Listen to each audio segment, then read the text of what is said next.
Hi, this is Doc Severson for the TheoTrade report for Thursday, February 16th. Okay, I am cutting this video a couple of hours before the market close just due to scheduling, but I think we kind of have our tone for the day already set. Now, the thing I want to bring to your attention is a relatively rare signal that I don't see very often. Now, I tend to measure markets by what I call fractal energy. It's just a linearity of the trend. So the more linear that the trend is going, the more energy it takes out of the market. You can see when we have a market that's just going straight sideways like this, or just range bound, we have a tremendous amount of potential energy to trend. And you can see this effectively every time we've fallen into a consolidation pattern, regardless of whether it's the monthly, weekly, or daily pattern. You can see here on the daily pattern, as we got into October-November timeframe, we had a tremendous amount of energy for the market to trend, and we're seeing that still playing out to this level. Now, just recently here on the daily chart, we've had another consolidation, built up a lot of energy, and we've seen the resulting breakout from that. But the net result of this breakout to the upside, this one-way market that we've had since the election, has been to generate this relatively rare signal. We have all three time frames. All three time frames are in what I call exhaustion right now. This is typically, when I see a market go from range expansion like this, I see it then fall into range contraction. And range contraction is typically either a sideways move, an outright pullback, or somewhere in between. So it's highly likely now that we are going to start falling into some type of corrective move. Now, what I've been saying for weeks is that this corrective move is not going to necessarily just, bring us down to S&P 2000 again or something below that. I think what we will see is more likely just the adoption of a small consolidation range here. So I think the weekly chart does a great job of showing when we do fall into this exhaustion zone down here, we can see that we're generating these sideways movements like this. So sideways movements like this, where we have just basically corrective action. So it goes in the opposite direction or it goes sideways. Actually, the fastest way for this to recharge itself back up to full energy again is for it to actually pull back in the opposite direction from which way it came. And so once you understand this, you can see all kinds of moves around here like this, right? So all kinds of consolidation moves. And then pretty soon you see this principle again and again, that range expansion like this, or a very linear trending move, will eventually give way to more of a choppy consolidation move where the price stays within a range.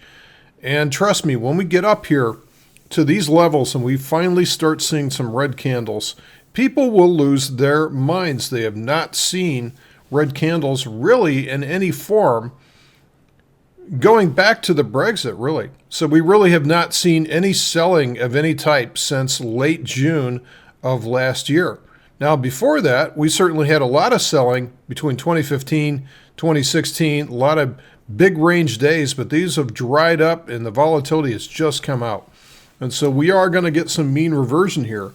So what does that mean for us in the short run? Well, obviously one thing that might work here is if we start doing some trades pointing to the downside. Now, these are not necessarily super directional trades, but we can do some in-out spreads, which are put debit spreads, which are pointed to the downside, and we can set up enough duration that if we just get some movement here, if we just get some volatility and movement, then the price will fall within the profitable range for this and should work out quite nicely.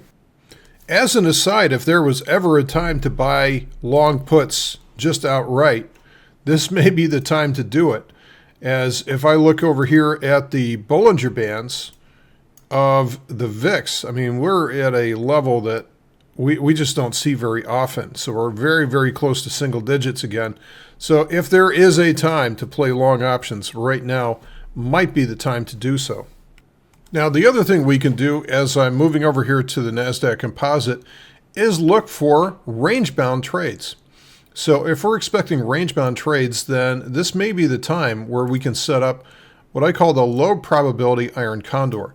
Now, I don't want to be setting up the high probability iron condor. So high probability iron condors were great around this time. So even during the big bad bear market days, they still worked fairly well because we had such high implied volatility to work with.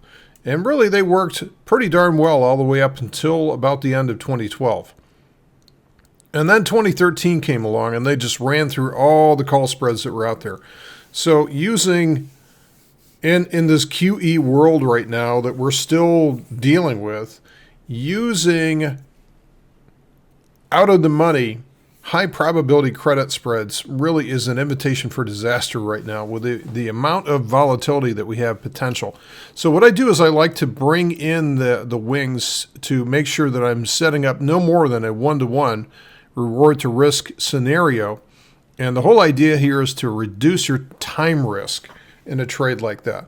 So we're setting these up as fairly narrow, but in these types of conditions, I'm really not expecting that much of a big movement. Now, if we do get a big movement, then maybe we can sell into that big swing. But again, I'm just not expecting that. If we start to move into larger volatility like that, that by itself is a signal that the market character may be about to change. So until it does that, I'm going to remain with the strategies that work well in low volatility environments, keeping our risk very close to the vest at this point. All right, folks, that is it for today's report. Thanks for listening, and we will see you tomorrow.